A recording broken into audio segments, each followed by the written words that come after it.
ओम नमः शिवाय। आप सभी का आपके अपने YouTube चैनल व्रत कथा और कहानी पर हार्दिक स्वागत है। आज की इस वीडियो में जानिए सावन अधिक मास के कृष्ण पक्ष में पड़ने वाले प्रदोष व्रत के बारे में। प्रदोष व्रत कब रहेगा, त्रयोदशी तिथि कब से कब तक रहेगी, इस दिन सूर्योदय, सूर्यास्त और राहु काल का समय क्या रहेगा, प्रदोष काल का समय क्या रहेगा, साथ ही आप जानेंगे पूजा विधि और इस दिन के महत्व के बारे में। इस बार का प्रदोष व्रत रविवार के दिन पड़ेगा, इसलिए ये रवि प्रदोष व्रत रहेगा। रविवार के दिन भगवान शिव की उपासना के साथ साथ सूर्य देव की उपासना का भी विधान है। शास्त्रों में बताया गया है कि इस दिन व्रत रखने से भक्तों को रोग और दोष से मुक्ति मिल जाती है, साथ ही धन, समृद्धि और आरोग्यता की भी प्राप्ति होती है।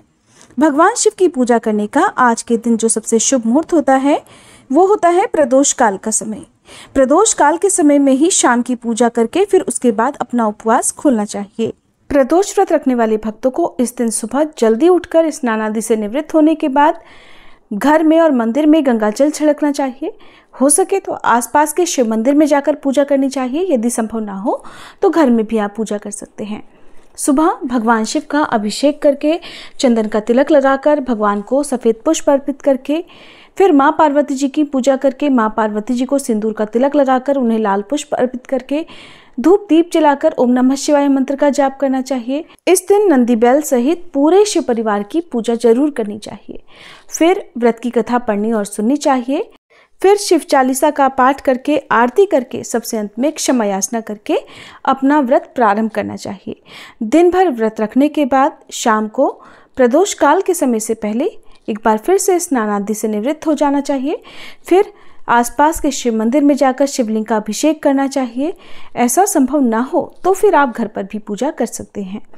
भगवान शिव की विधि विधान से पूजा करने के साथ ही शाम के समय सफ़ेद रंग की वस्तुओं का भोग भगवान को अर्पित किया जाता है, जैसे कि दूध या दूध से बनी मिठाइयों का भोग आप अर्पित कर सकते हैं। भगवान शिव को गाय के दूध से बनी खीर का भोग भी आप लगा सकते हैं।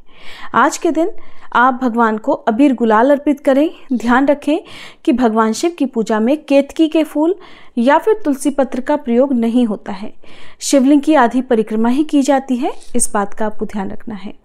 फिर आपको शुद्ध सात्विक फलाहार से अपना व्रत खोल लेना चाहिए। आज के दिन आप कोई भी मौसमी फल, फलों का जूस आदि ले सकते हैं। दूध भी आप ले सकते हैं। अगर आपने सावन महीने में दूध त्यागने का संकल्प लिया हुआ है तब आपको दूध का सेवन नहीं करना चाहिए। शाम की पूजा में प्रदोष काल के समय आप शिवलिंग पर गंगा जल, दूध या दही से, घी से अभिषेक कर सकते हैं। आप शिवलिंग पर गेहूं अर्पित कर सकते हैं, गन्ने के रस से अभिषेक कर सकते हैं और इसके अलावा आप एक मुट्ठी हरे मूंग शिवलिंग पर अर्पित करें। नंदी बाबा को अर्पित करें और नंदी बाबा के कान में आपकी जो भी मनोकामना है उसकी पूर्ति के लिए प्रार्थना करें। जब आप शिवलिंग पर जल अर्पित करते हैं तो उसके बाद थोड़ा सा जल बचाकर अपने लोटे में लेकर आएं और घर में, मंदिर में, सभी जगह पर इस पवित्र जल का छिड़काव करें। वैसे तो भगवान शिव केवल एक लोटा गंगा जल से या सादा जल से ही प्रसन्न हो जाते हैं, फिर भी सभी भक्तों को अपनी सामर्थ्य के अनुसार इस दिन पूजा करनी चाहिए। आपकी सामर्थ्य हो तो आप भगवान को अच्छे से भोग लगाएं, सभी जो भी द्रव्य हैं वो शिवलिंग पर अर्पित करें और अगर ऐसी सामर्थ्य ना हो तो केवल एक लोटा गंगा जल अर्पित करने के बाद एक दीपक आप शिवलिंग के पास जरूर जलाएं। अब जानिए तिथि और शुभ मुहूर्त के बारे में। तो 13 अगस्त रविवार के दिन पड़ने वाला प्रदोष व्रत रवि प्रदोष व्रत रहेगा। आपको सुबह से व्रत रखना है जो कि शाम को प्रदोष काल के बाद समाप्त हो जाएगा।